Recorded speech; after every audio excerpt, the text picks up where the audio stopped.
Hey everyone, YouTube hasn't been kind to my videos lately. A quick like or comment would go a long way. Appreciate you. Paul first met the woman who would become his wife through a college friend. At the time, Kate seemed like just another quiet girl lingering near the snack table, and truthfully, Paul barely noticed her. But a few weeks later, everything shifted when they ran into each other again at a small alumni mixer. This time, she stood out. Kate turned out to be incredibly well-read. She could quote both Salinger and Stephen King without missing a beat. She carried a calm, artistic presence Paul didn't usually encounter in the women he flirted with. That difference hit him hard, and fast.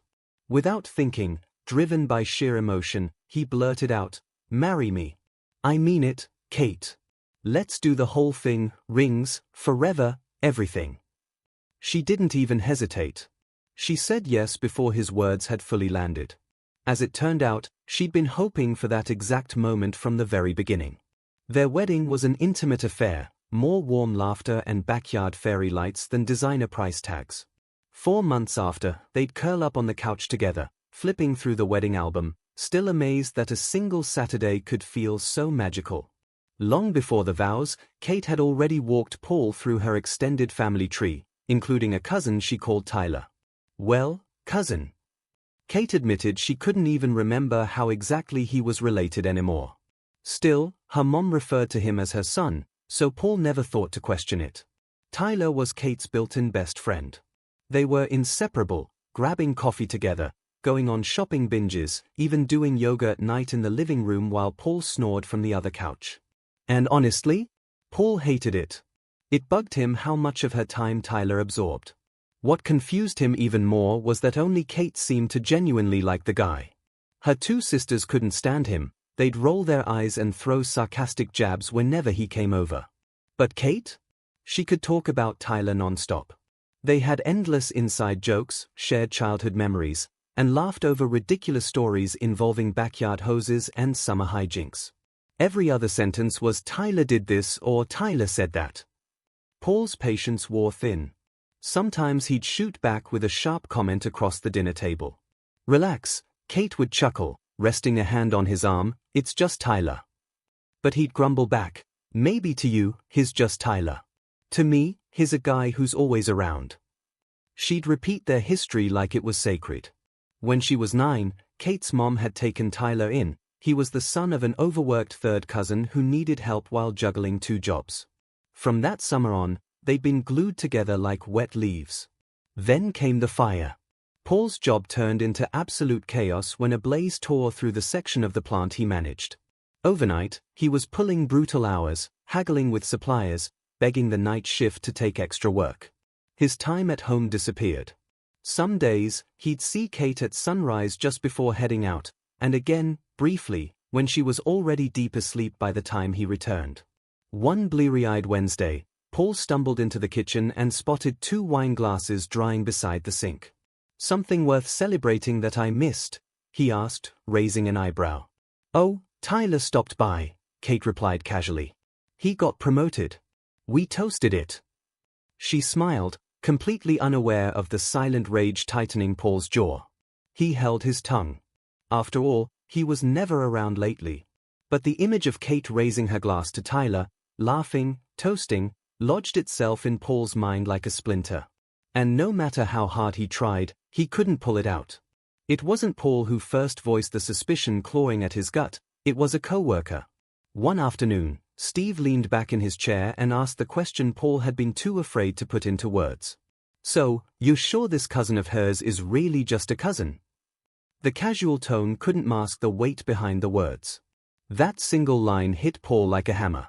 He snapped back instantly, saying it would take a twisted imagination to believe anything more was happening, but the damage was done. The idea had been planted, and it spread like wildfire. Paul started losing hours to the internet, spiraling through forums and think pieces with titles like, "When Family Isn't Really Family."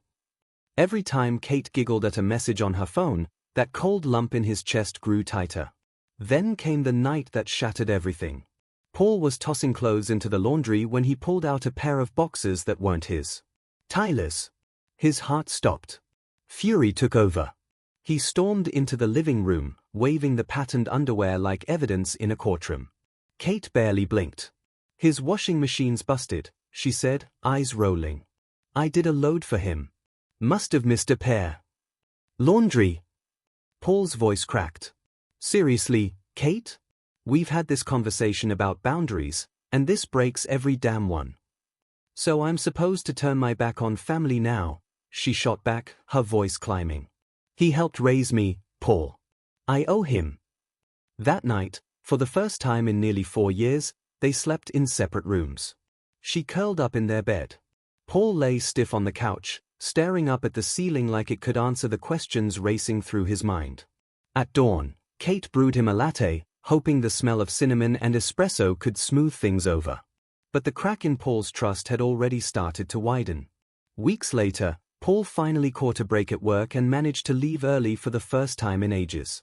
It felt like skipping the last period of high school. He picked up Kate's favorite salted caramel cupcakes and grabbed a bright bouquet of sunflowers. She texted earlier saying she planned to spend her day off lounging in sweatpants. A low-key afternoon, just the two of them. But the second he pulled into the parking lot, Paul spotted Tyler's familiar black SUV. Something in his chest dropped. The vibe was unmistakable, romantic, secretive. The kind of timing that made your stomach turn. Still, he climbed the stairs. The apartment door was unlocked. The living room was silent. Then, barely audible, the rhythmic creak of bed springs from down the hall. The cupcakes slipped from his hand, hitting the floor with a dull thud. 3 steps and he was at the bedroom door. He flung it open, and the world stopped. Tyler lay sprawled on the mattress.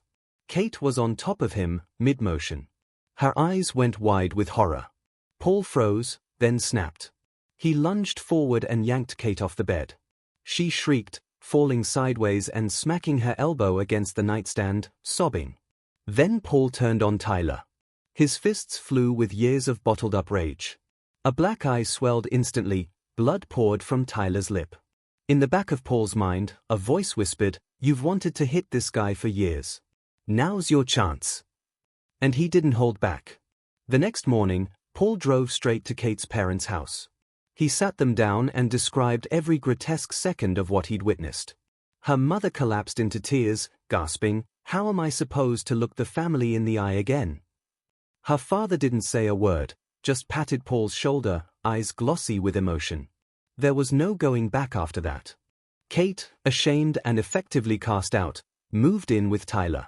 But whatever forever they'd imagined lasted less than 2 years. One day, Tyler casually announced he was engaged to someone else, and told Kate to be out by the end of the week.